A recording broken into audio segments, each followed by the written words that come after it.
If you're into that nostalgic, heartfelt country sound, something that feels honest and intimate, Don't Mind If I Do by Riley Green and Ella Langley is a great place to be. Today, I'll show you how I produced a track in that style, starting with stripped down guitar and building a warm emotional mix with drums, a pedal steel, a fiddle, and some electric guitars. It's a cold day and Benji's over there sleeping on his bed, so I think it's a perfect day to dive in. Step 1, pre-production. Before even hitting record, I tune the guitar down a half step. It's subtle, but it gives the entire song a warm, slightly deeper tone that suits the feel of the track. I'm playing in the key of G, which I guess technically is F sharp because I've tuned down half step, and I'm just playing G, C, D, and E minor.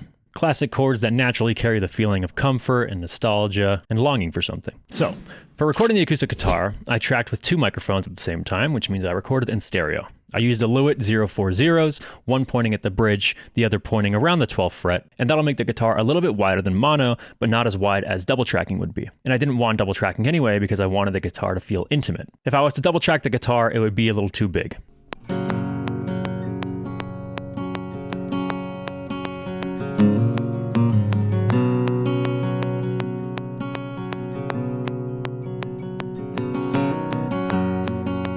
As for processing, I sent the guitar to a room reverb, Sound City Studios to be exact. I'm gonna go to reverb here.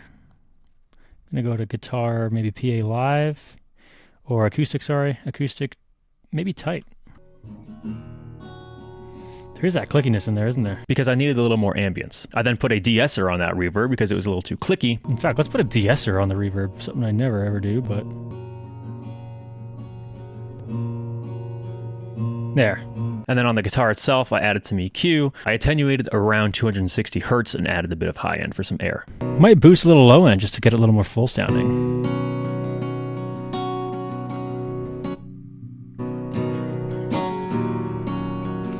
See what we can do with this brightness. We don't want to be clicky, but we do want to maybe air it out a little bit.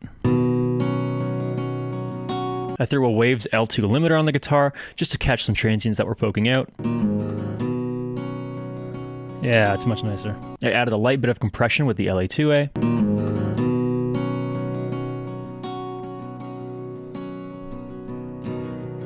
And then I ran a second de-esser on the guitar track just to catch that clicky sound of the pick hitting the strings. Yeah, and a de-esser can really help fix that, well, that's sibilance. It's not really sibilance, it's clickiness. Let's bring a de-esser in there.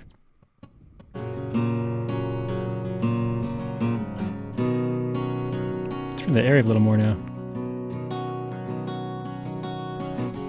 At the end, we get a nice, clear, rounded guitar tone. That feels close, and it's still expressive. Next up, the drums. So the drums come in on the second verse, which keeps it chill, but kind of drives the song a little more. I used a brush snare with a train-like rhythm. The rhythm actually came from a groove in Superior Drummer. I just kind of tweaked the snare velocities a little bit, just to get the rhythm that I wanted. And then I added some cymbals in the chorus, like some rides. That kind of helps the chorus feel like a chorus, adds a little bit more power. All right, let's add some drums in.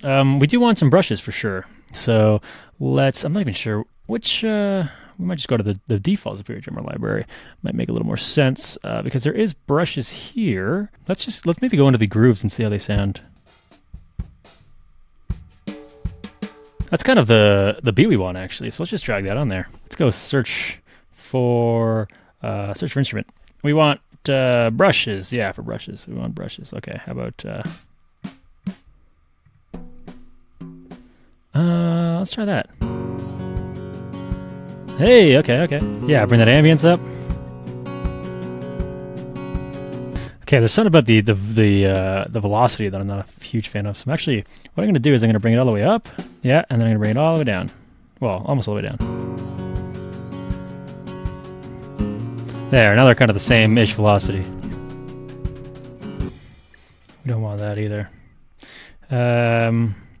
Yeah, we do want to kind of build these up a little bit more. So let's grab them. Go to the pencil. What's the thingy to draw a line?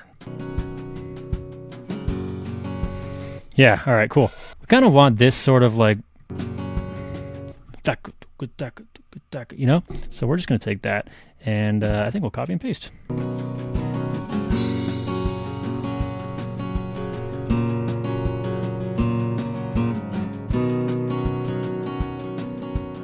The drums are subtle, but it gives the song momentum without really getting in the way of anything. Next, I added some pedal steel. This was hands down the hardest part. I used Nathan Chapman's pedal steel sample library. I had to transpose a bunch of them because I kind of recorded in a weird key, and then I just had to arrange a bunch of samples along the song.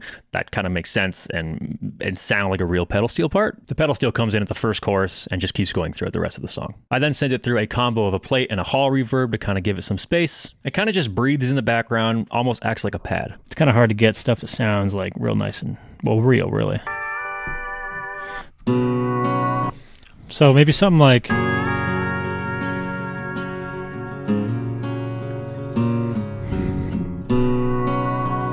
a little better.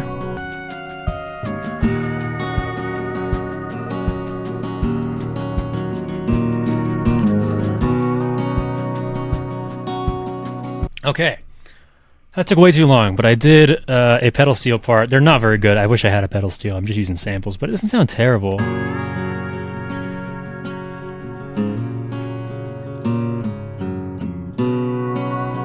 Sounds pretty fine.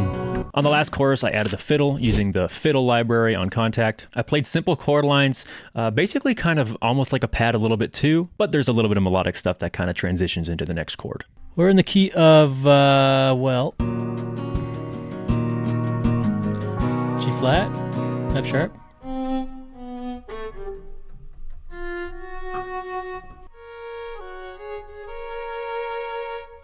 Something like that.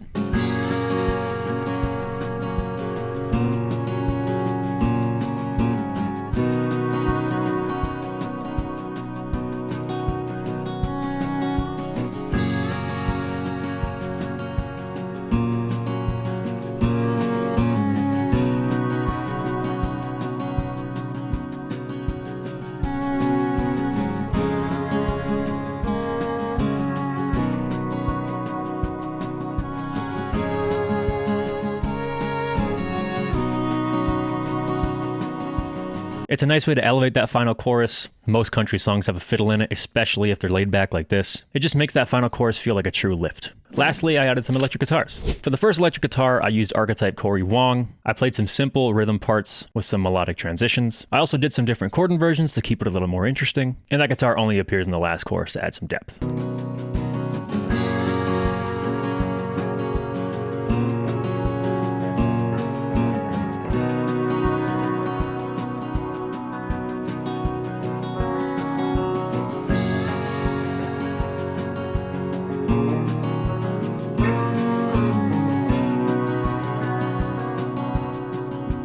For the second guitar, I used a tone from my preset pack, Matchler's Custom Shop for Amplitude 5. The preset was called Vinny. It's a nice vintage style, roomy tone that fits nice in the background of these productions.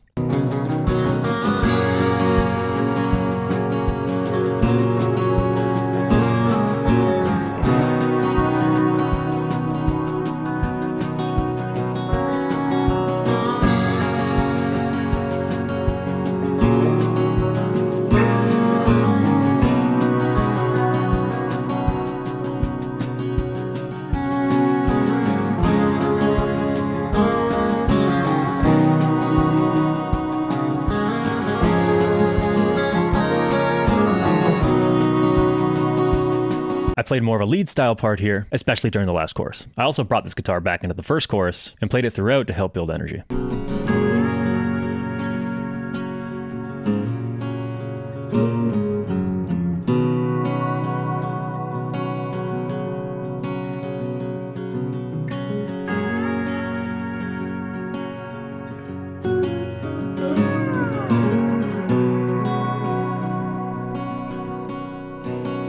So that's how I approached producing something in the style of Don't Mind If I Do. It's really all about keeping stuff honest and gradual. You start intimate, but you build with intention. Let me know in the comments what you'd like to see next. And if you want that custom amplitude preset, check out the Rangeway shop. Thanks for watching. Subscribe, stay tuned. I'll see you in the next one.